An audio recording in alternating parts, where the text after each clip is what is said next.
Tim Petrowich here for Dateline Marion, and our guest, as usual, is Marion head football coach Kerry Martin.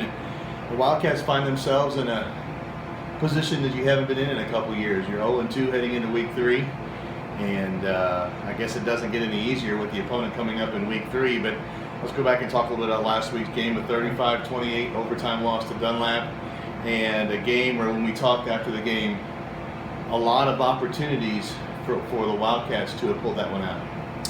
Yeah, there were. We had trouble maintaining momentum in a lot of games. We'll get it and then we'll lose it very quickly, and felt that way on Friday. It felt like every time we got momentum, we couldn't sustain it with another good drive or another big play. We've had trouble getting that 2-score lead over someone. You know what I mean? We get a lead, we lose it. We get a lead, we lose it. We don't get that lead and build on it. And that's really came back to haunt us.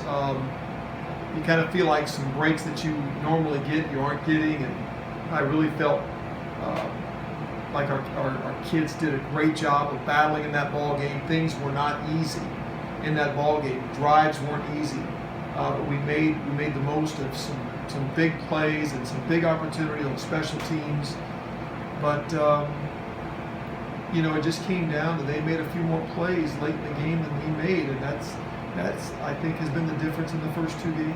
We talked last week about the fact that Dunlap's first game was a blowout loss, and you felt like that they were a lot better team than that, and I think they showed that when they came in here Friday night.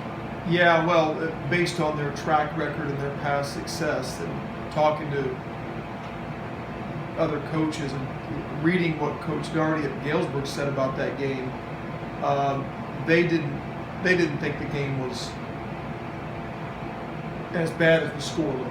And so we came into the game believing we always are going to get our opponent's best game, and I felt like they had something to prove. They got a good tradition going there. They had something to come back and prove that first game was not who they are, and I thought they played a really good game against us. I thought our kids battled back and met them punch for punch, and as I said, it came down. The last 2 weeks have come down to a few plays, and they made just a few more than we did. You talked about special teams, and I thought special teams for your club were outstanding in the game Friday night. Everyone's going to point to the one play at the end of the game where the field goal was blocked, but they're going to forget about not only the punt return that got you set up for your first score, the kick return that resulted in the score, but for the second week in a row, David Fletcher's done an outstanding job punting the ball and punting it away from the opposition's return men. Yeah, Coach Schulmeister grades the special teams every week, and I'm sure it's going to be a high grade. I think the field goal was something we had a lot of confidence in going into that situation, and that we had 44 seconds to get into field goal range, and we did it, and we set the ball up, and it's just one of those things. It just didn't work out. Maybe he struck it a little low. They got a little penetration, got a guy up, pretty tall guy up, got a hand on it, but it wasn't a short field goal. No, and the snap was a little high. Snap was a little high, and that throws the timing off. But again, it's just one of those things. It's nobody's fault. It's just field goals are not easy to make, and people always make the assumption that extra points and field goals are somehow some automatic, and it's like they're not. And you can watch enough football on TV, you watch college kickers, and you watch pro kickers. Sure. It's a block, it's a snap, it's a hold, it's a kick. There's a lot of variables that go into that. And so sometimes the kickers get more blame than they should, because a lot of times it's a number of things that may have led to that miss or that block or whatever. And I have a lot of confidence in David Fletcher, and I would line up in that same situation right now if I had to.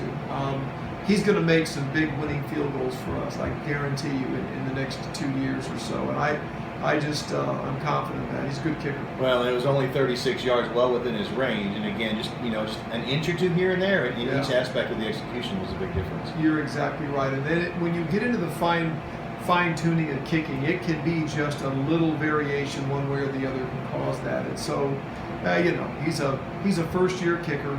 He's never been a varsity kicker until this season. He did a little bit last year, but I'm saying full-time, this is your job. And I just know he's going to get better and better. I thought there was a little bit of irony in some of the plays in the game.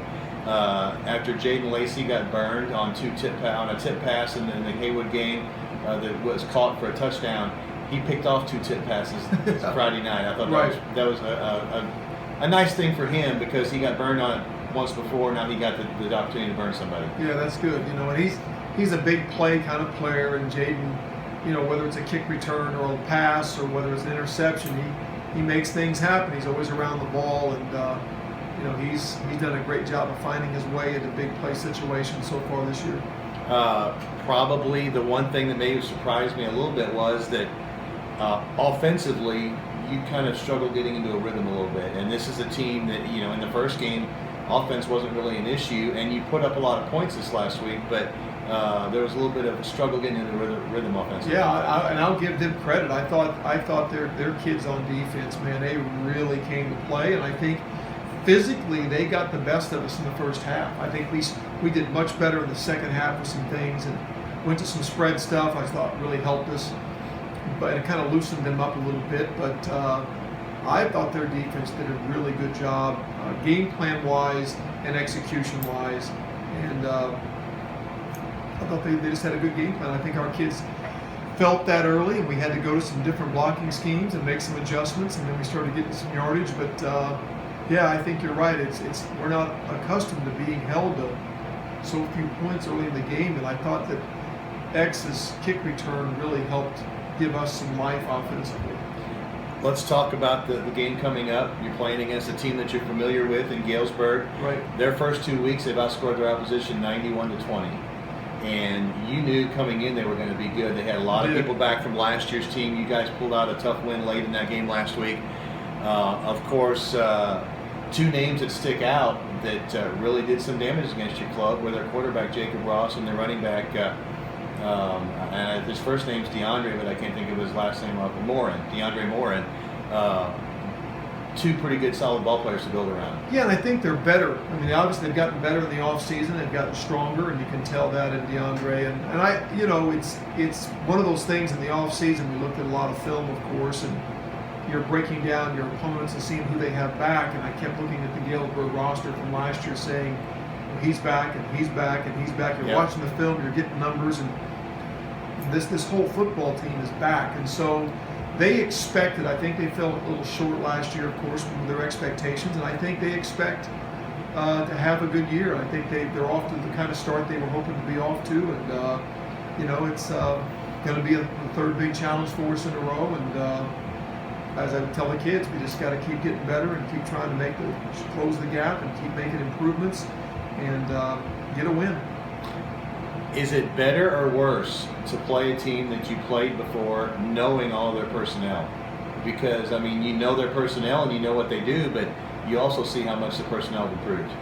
I don't know. I think it depends on the situation. I think, it's nice to know who we're playing and what they're capable of. But at the same time, we've watched them improve and get better on film from a year ago. And that's not just those 2 individuals. That's a number of guys that we recognize who played defense against us last year. You know something about them. Maybe a weakness they had last year. Maybe they've still got that weakness as a defender or maybe as an offensive player. But in this case, I feel like they were so well coached, a very well-coached football team under Tim Doherty. And I know they'll have a good game plan. It ought to be another good ball game. How much does it concern you now, the early schedule that you had? I know you were hoping to get at least one out of these first 2, knowing what you had with Galesburg, because you go into week 4 at 0-3, it really puts a lot of pressure on this club. It does, Tim, but I don't know that we can afford to worry about any of that as far as the old coaching cliche, taking one at a time. A couple of years ago we were 0-2 and won 8 in a row. Our semifinal year in 2007, we were sitting at 3-2, facing a very talented Althoff team. We didn't know what the future held for that season, and then we lost a couple of games in a row, and things just didn't look very good, and we just got better and lit fire and won several in a row in that season. So, I don't know. I know this. I know Galesburg's going to be a very tough opponent. I know Cahokia is sitting at 2-0 right now. Mm-hmm. So, I don't. The only I know is I know our coaching staff is working hard. I know our kids are working hard. We have put together some good game plans. We continue to do so. We've had a great game plan for this week. You just can't look too far down the road, and you just got to take them one at a time and just hope that what you're doing, you're going to have a night where it finally clicks. And we've been close, Tim. We're just a few plays away from being a 2-0 football team and thinking we're really good. And so just because we're a few plays away, I'm not going to sit here and think we're 0-2, we're really bad. We're not. We played two good teams and had a chance to win both ball games, and we're in the ball games right to the end. So we're a better football team than our record, and we hope to prove that with a win on Saturday. And if we don't, I still think, we could still be a very good football team. And I keep telling the kids, let's get a win here, and then let's focus on the conference schedule, win our conference, and that's an automatic playoff berth. We'll go from there. We must be doing something right because our old friend the Fly keeps coming back. I know. He's back. I wanted to say, you mentioned after both games, and it's evident by the way they play and the way they react on things, the team, the effort and the attitude with the team are still positive despite the fact that there's been two heartbreaking losses. We always tell the kids that we start with attitude and effort. Those are two things you can control. There are two things that have nothing to do with your opponent. Two things you can take into your practice, your weight training, your mental preparation. Your attitude and effort set the foundation for everything else that we do. And that's not been our problem. Our biggest problem is the consistent execution of the fundamentals of the game. And when I say that, sometimes we're really good. Sometimes we're 10 players on a play. Sometimes we're 9 players on a play, but we're not 11. Our motto several years ago was got to be 11. Everything that you do in football. Football is such a great team sport because it is a requirement that all 11 players perform their duty. Right. And right now, we just don't have enough times when we've got 11 guys carrying out their assigned duty. And I think that's caught up with us. Against good opponents, those things stand out. When you play someone that's average or below average and you don't have 11 guys every snap, you can get away with it. You can get away with that, and you may not even notice it. We notice it now because the first two opponents have been very good, and we're just not getting 11 guys on enough snaps to get a win against good teams.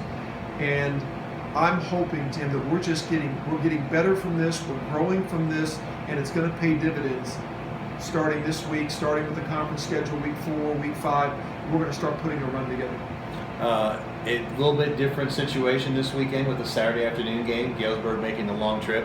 It's also the Patriot game, which you guys initiated last year and was very successful, and it follows another celebration in town of patriotism with the veterans on parade. So kind of a big day off the field as well as on the field. It is. I love situations like the Patriot game or the Pink Out that can really put things in perspective. Sometimes we lose perspective on the meaning and the importance of a football game. And I think the Patriot game, when you think about the people who've sacrificed and are currently sacrificing for our freedoms and for the life that we live here in this beautiful country, that it's an opportunity to really step back a little bit from the game and appreciate what real sacrifice is. We talk about sacrifice in sports, and it's there, but the level of sacrifice made by our men and women in uniform, past and present, so far exceeds what we do as football coaches and players. And so it's just nice to put things in perspective with that. And then I think the following with the Pink Out, when we talk about cancer survivors and cancer victims. And so I feel privileged to be a part of that, to celebrate and acknowledge the service of our men and women, past and present. And so I look forward to being a part of that on Saturday. The really neat thing is too that's who you recognize here at the game is past and present servicemen and women. That's right. And I think it's important for our kids. They get a lot. They get a lot of stuff, food, and they get uniforms and weight room equipment and this and that. They get a lot, and they sacrifice some to play the game of football, of course. But I think it's nice for them to see what real sacrifice looks like and what real commitment and getting back means. And our men and women have given a portion of their lives to this country so that the rest of us can live the life that we live. And it's a beautiful sacrifice, and it's a voluntary sacrifice, and it's pretty special. And I'm glad that we have a chance to publicly honor those individuals. Kickoff Saturday afternoon at 2 o'clock, is that right? 2 o'clock. All right, Marion and Galesburg, 2 o'clock Saturday afternoon. It's Patriot Day game. For Coach Kerry Martin, I'm Tim Petrowich.